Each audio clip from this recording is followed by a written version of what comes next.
शिक्षण खात्यान VRS येवजणेची मुजत डिसेंबर मेरेन वाडयल्या। सरकारी अनुदानित शाळांच्या कर्मचाऱ्यांक 14 डिसेंबर 2024 मेरेन VRS खातीर अर्ज करपाक मेळटात अशी माहिती शिक्षण संचालक शैलेश जिंगडे हांणी दिली।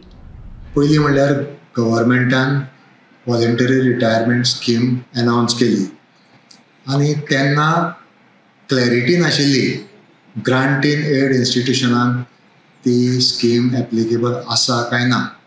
सो आमी clarification मागले whether it is applicable to the grant in aid institutions. तेन्ना इलेक्शन पिरियड आशिल्लो, सो त्या खातीर आमकां रिप्लाय येवपाक मातसो टायम लागलो।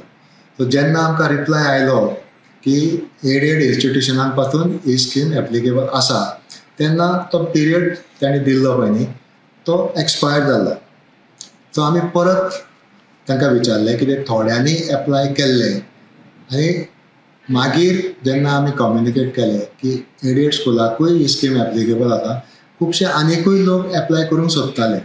सो आमी परत क्लॅरिफिकेशन मागलें की पयलींच्याच पिरियडाक कोण आशिल्ली ती कन्सिडर करपाची काय मागीरची घेवं येता। सो तांणी आतां क्लॅरिफिकेशन दिलें की it is extended for another 3 months, म्हणजे 14 डिसेंबर पर्यंत ही स्कीम चालू उरतली। आनी तातूंत आनिकूय एक एड केलें, एडेड इन्स्टिट्यूशना खातीर एक रिप्रेझेंटेटीव डायरेक्टरेटाचो आसपाक जाय। त्या खातीर सर्क्युलरान लास्ट आमी म्हणलां तें तशें की झोनाचो deputy director or deputy डायरेक्टराचो representative त्या कमिटीचेर आसपाक जाय फायनल करता आसतना। 14 डिसेंबर पर्यंत एप्लाय करूंक मेळटलें।